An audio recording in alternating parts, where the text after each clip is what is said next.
Hello, this is a review of the PowerStrip Liberator Cables Combo Pack Poly Bag that you see pictured here. This is the bag I purchased from Amazon, shipped and sold by Amazon, and it comes with two of each of the three different kinds of PowerStrip Liberator cables from this brand. And if I pull one out, there's a few things to note is that it is a 16 gauge cable, which is fairly standard for extension cables out there and shouldn't usually be a problem. But that's different than the cable that is on most power strips that are out there. So built onto a power strip to connect all these here, you'll normally get a 14 gauge cable like you saw pictured there. And your home's in-wall wiring is normally 14 gauge. Sometimes it can be 12 gauge if it's a higher amp circuit, but the in-wall wiring is normally 14 gauge. So connecting one individual device is normally okay and plenty sufficient with a 16 gauge. Now in the UL certification, we'll be able to see here that it is rated for 1625 watts, which is quite a bit. It's more than a lot of space heaters, and 13 amps that we see here. So it should be plenty for most things, but still I personally wouldn't recommend running things at the high end of 1625 watts. So maybe I wouldn't recommend using something like this for a space heater or an air conditioner. But for most other devices, like connecting an extra printer or computer equipment or TV or something like that, this should be just fine, being 16 gauge. Otherwise, you have to go and use one of these as its own little extension if you really had to. So this tag here is kind of annoying because relative to the size of the cable, it's got an awfully big tag. Just be aware that that's on there. Not that you couldn't cut it off if you really wanted to. I don't know if there's legal implications to removing this tag, so I'm going to assume not to. But just keep that in mind. Let's look at the different kinds of cables we have. So here you have one pass-through that just helps provide an extension. And inside these bags we get two other kinds. So we get another pass-through cable. We get two of these. Now basically it's a slightly different connection here that basically it's a round plug with a plug on the back, so you can plug another one directly into this as well as split off to the side, so you can stack multiple on top of this one. And it comes at an angle so that usually you can plug in multiple of these on top and the bottom of each other, and because of the angle of this plug right here, they should normally not interfere with each other. But that's not always true, and which I'll talk about in a minute. And now is the wall huggers.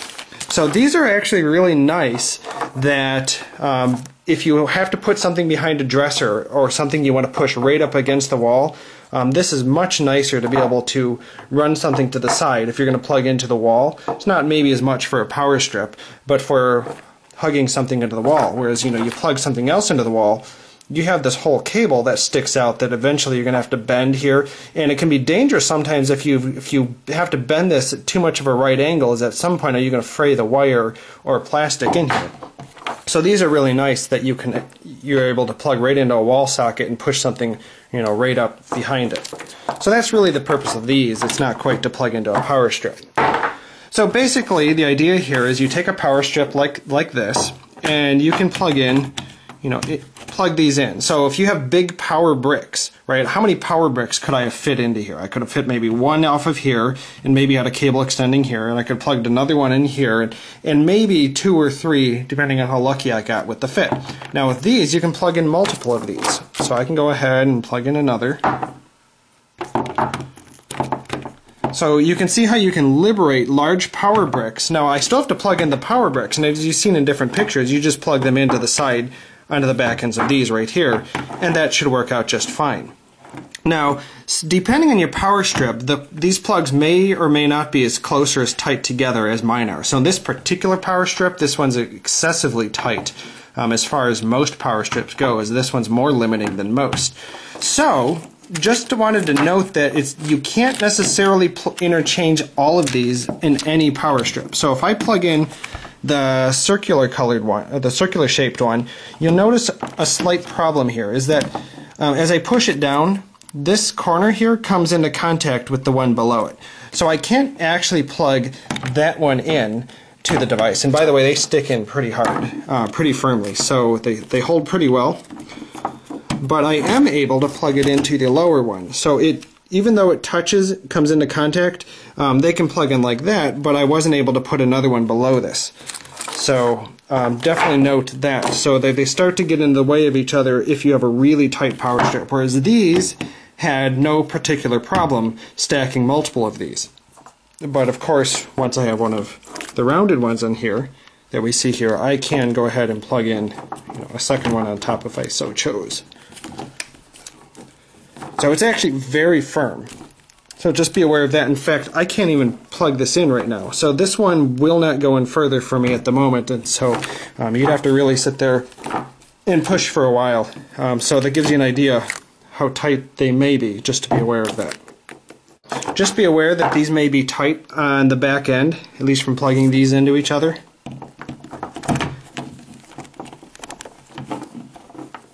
And so on here.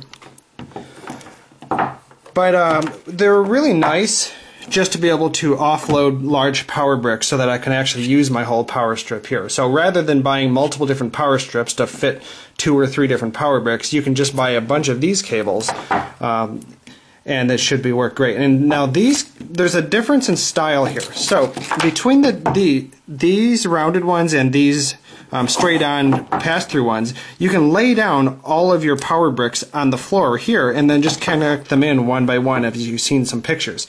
And they arc around pretty nicely to help you do that. These, on the other hand, lay at a different angle, at least by default, right? Because you notice it comes out at an angle, whereas these come up and go over. So coming at a right angle, this you'd have to lay your power brick on the side over here and to be able to connect in multiple of those. So it's definitely a different usage. I had thought that I would prefer more of these because I thought I could stack more on top and so on. But I kind of like the style of being able to plug in an array of these and just plug the power bricks sitting on the floor next to it. So it really depends on your application. If you want to be able to stack more of them, that's the real advantage of the rounded ones. And of course the wall huggers are unique on their own, which have a lot of their own benefits.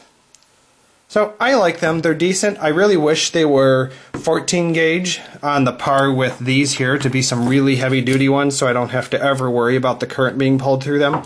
But 16 gauge is standard fare for extension cables until you start to pay more for extension cables that will work with high-end yard equipment and air conditioners.